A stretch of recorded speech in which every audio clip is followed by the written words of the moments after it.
மிக ஆழமாக தெரிந்து கொள்ள வேண்டிய செய்திகள் அடங்கி இருக்கிற நூல்கள். நான் இதில் பண்பாட்டியல் என்னும் நூலினுடைய சில பகுதிகளை மட்டும்தான் படிக்க முடிந்தது. பழங்குடியினர் வரைவியலை இன்னமும் படிக்கவில்லை. பண்பாட்டியலை படிக்கிற போதே இத்தனை செய்திகள் இருக்கின்றனவா என்று எண்ணி வியக்கிற அளவுக்கு பல செய்திகளை நம்முடைய பேராசிரியர் ஆய்வாளர் மகுடேஸ்வரன் அவர்கள் எழுதியிருக்கிறார்கள். மிக சுருக்கமாக சொன்னால், அந்த பழங்குடி மக்களிடமிருந்து வந்திருக்கிற எச்சங்கள் தான் இன்றைக்கும் நம் எல்லோரிடத்திலேயும் மீதம் இருக்கின்றன என்பதை அந்த புத்தகம் படிக்கிற போது என்னால் உணர முடிந்தது.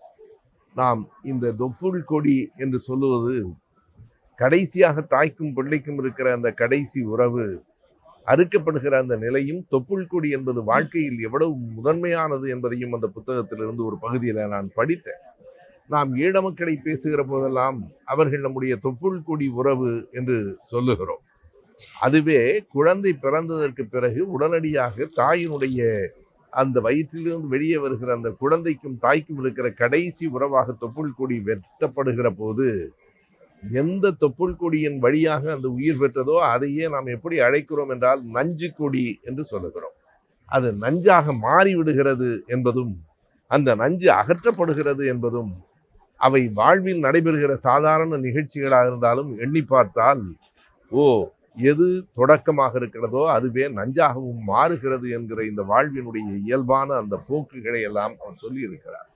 அதே போல சாமி வீடு என்று இப்போதும் வழக்கில் பல இடங்களில் உண்டு.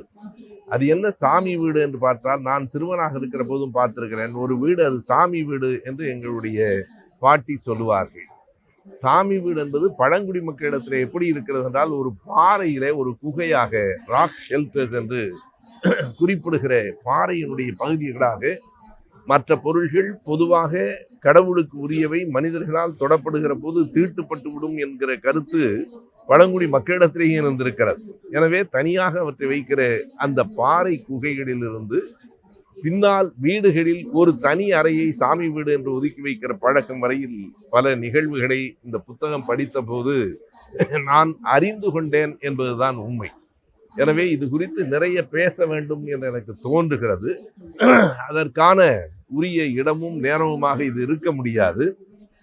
எனவே ஐயா மகுடேஸ்வரன் அவர்களிடத்துல அல்லது மகேஸ்வரன், அதே போல நண்பர் நாகராஜனிடத்திலும் இதற்காக ஒரு அறிமுக கூட்டத்தை நாம் நடத்தலாம். அது பற்றி நிறைய 1 மணி நேரமாவது அந்த புத்தகம் பற்றி பேச வேண்டும் என்கிற ஆர்வம் எனக்குள் இருக்கிறது. ஆனால் அந்த 1 மணி நேரம் இன்னும் 3 மாதங்களுக்கு பிறகுதான் எனக்கு கிடைக்கும் என்பதும் இன்னொரு பக்கத்தில் தேர்தல் முடிகிற வரைக்கும் நான் மீண்டும் பேச முடியாது. இருந்தாலும் இந்த புத்தகம் பற்றி எழுதவும் பேசவும் வேண்டும் என்கிற ஆர்வத்தை எனக்குள் நீங்கள் தூண்டி இருக்கிறீர்கள். உங்களுக்கு பாராட்டு என்பதை விட உங்களுக்கு நன்றி என்று சொல்லுவதுதான் பொருத்தமானது. என் அன்பையும் நன்றியையும் வாழ்த்துக்களையும் தெரிவித்துக் கொள்ளுகிறேன். நன்றி, வணக்கம்.